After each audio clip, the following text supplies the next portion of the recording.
Alhamdulillah sudah ya. Hari ini senang juga karena kemarin rapat panja saya sebagai direkrut untuk menjadi anggota panja pengawas obat dan makanan.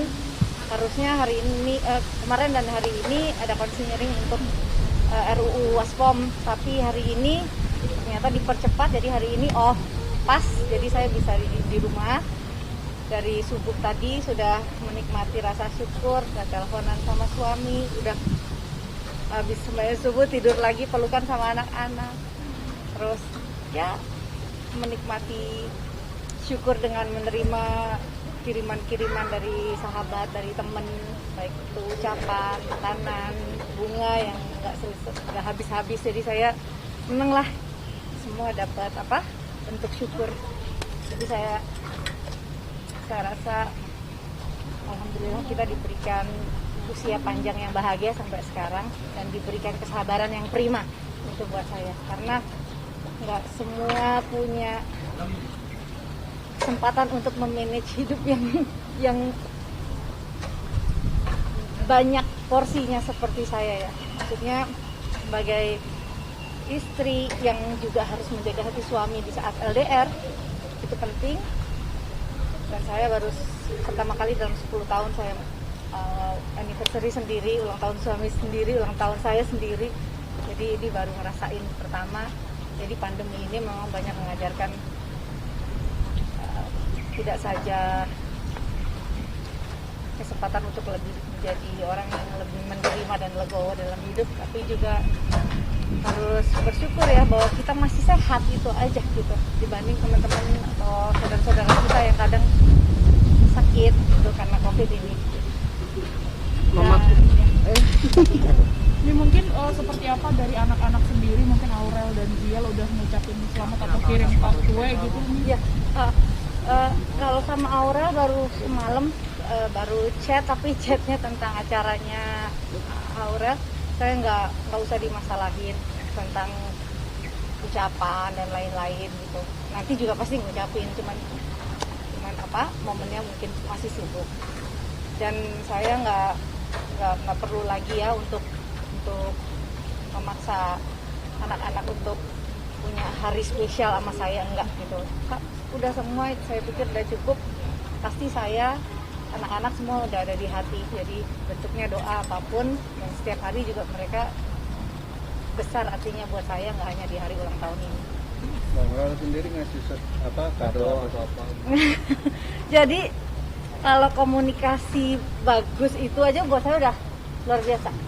Karena kondisi di Timor Leste ini kan memang benar-benar lockdown, yang udah transmisi lokalnya udah lebih dari 200 yang terjangkit COVID. Jadi bayangkan di posisi suami saya yang kantor aja itu mungkin cuma 100 meter tapi nggak bisa kemana-mana.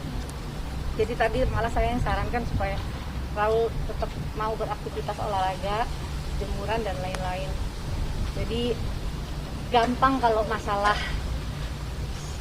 bersukaria itu bisa dilakukan kapan aja, tapi menempatkan rasa di posisi masing-masing itu kayaknya sekarang lebih prioritas deh gitu. Jangan saya bilang saya tadi, aduh maaf saya di sini tumpengan makan yang nikmat, suami saya makan apa ya gitu, kepikiran gitu, karena ya itu lebih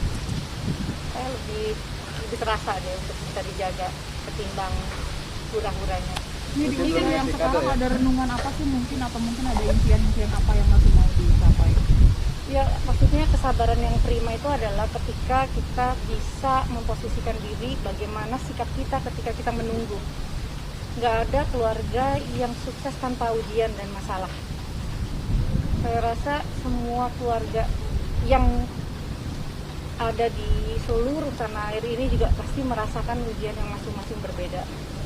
Saya baru tahu, teman saya tadi pagi, sahabat saya banget, ada yang COVID dan ternyata dia udah ketemu suaminya di Amerika setahun. Kok nggak pernah cerita gitu. Nah dibandingkan dengan saya yang masih bisa telepon, masih bisa ketemu anak-anak gitu. Posisikan diri kita itu selalu husnuzon, selalu berprasangka baik sama Gusti Allah. Pasti semuanya akan dibantu. Jadi saya nggak merasakan rasa kurang atau apa. baik saja. Mimi kan tahun ini pertama kali juga nih, biasanya kan tiap jam 12 malam ada surprise Mimi. Iya capek juga ya kalau terima surprise. Deg-degan gitu ya. Kalau ini memang lebih sepi ya tahun ini, tapi nggak berkurang tuh nikmatnya. Saya senang aja gitu. Mudah-mudahan sih saya fokus juga untuk anak-anak yang kecil juga. Mudah-mudahan semuanya bisa terus beraktivitas baik aja tanpa harus merasa kehilangan karena orang tuanya nggak lengkap. Ini ada ucapan sayang apa sih dari Amora? Kemarin dia bikinin lagu buat saya itu, dan sebetulnya hari ini juga saya udah mau launching single baru, tapi karena suatu hal masalah digitalisasi dan mastering yang belum selesai, jadi kita minta untuk bersabar. Jadi mungkin itu yang terbaik, karena sesuatu yang ditahan atau yang mundur itu bisa jadi yang terbaik.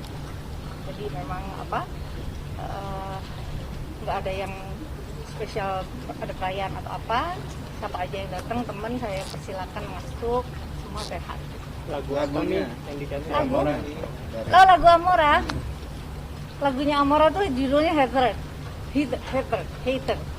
Jadi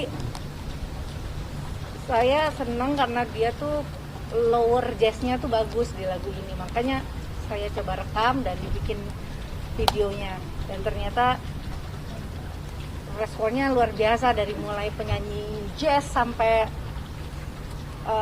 oma-oma, opa-opa, tante-tantenya, semuanya memberikan apresiasi yang besar buat Amora. Jadi ya saya pikir walaupun misalkan nanti Amora rezeki peta nasibnya nggak di musik, tapi saya senang dia belajar musik dari muda supaya dia lebih punya rasa, dia lebih punya sense dalam problem resolve gitu. Dia memanage, punya masalah gitu, dia bisa memanage gitu. Anak-anak sekarang biarin aja mereka punya masalah pembelajaran sekolah dan lain-lain, dia manage dan handle dirinya dengan masalah, itu melatih mereka menjadi besar. Jadi saya pikir saya bikinin camping-campingan atau bikin permainan-permainan di luar, alhamdulillah ini juga suami bikinin tempat badminton atau apa itu, supaya anak-anak nggak bosen gitu ya. Mudah-mudahan lah mereka bisa sekolah tatap muka di bulan Juli sesuai wacana pemerintah. Tapi kira-kira Amora sendiri pulangnya kapan? Jadi Timor Leste itu akan vaksin di April 2021 dan pakai AstraZeneca. Belum tahu apakah ada delay lagi dari pemerintah. Jadi saya masih ngambang ini, belum tahu gitu. Bener-bener LDR yang sekarang ini, saya minta pikiran saya nggak kacau aja. Maksudnya, aduh nggak enak kan gitu. Dulu pertama-tama ketika saya memutuskan untuk LDR, memang suami di Timor kan, dulu seminggu sekali datang ke Jakarta. Karena pandemi ini jadi semuanya tertahan kan, nggak bisa. Kalau dulu saya rasa bahwa suami jauh, dia memberikan saya ekstra jadi saya boleh memutuskan apapun gitu ya, lebih punya kesempatan untuk bisa memutuskan segala sesuatu. Tapi kalau sekarang lebih pakai rasa, karena kondisinya psikologisnya Raul juga terganggu dengan segala keterbatasan lockdown ini. Total udah berapa lama nih udah ketemu?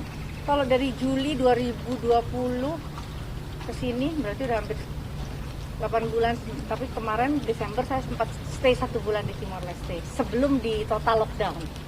Sekarang border darat, laut, udara semua udah close. Gitu. Bayangkan kalau misalkan dia paksa untuk datang kan harus isolasi 2 minggu, terus kembali lagi ke Timor Leste harus isolasi lagi, buang waktu siang. Ya, artinya nanti kemungkinan saat menghadiri akad Aurel kembali sendiri atau mengajak anak-anak atau seperti apa? Iya, kembali seperti yang kemarin saya sudah sampaikan, bahwa memang karena keterbatasan kehadiran suami saya yang tidak memungkinkan karena lockdown, dan Raul sangat ketat untuk kesehatan anak-anak, apalagi di protokol kesehatan yang memang harus dijaga sekali.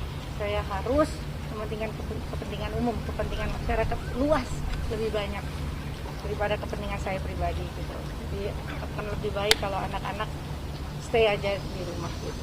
Tapi anak-anak sendiri itu nggak sih, maksudnya rewel nggak sih lama nggak ketemu sama babynya? Enggak ya, itu saya harus terus mengatur pola yang bagus dalam pengasuhan lah, makanya saya ajak untuk outing, camping, olahraga yang positif supaya teman-temannya sleepover ke sini, supaya mereka nggak boring, nggak bosan. Dan sekali lagi teknologi kan bisa bantu, walaupun ini kadang buffer karena koneksi yang kurang baik juga kadang mengganggu. Ini berapa sini bocoran? 46. Wuhuu.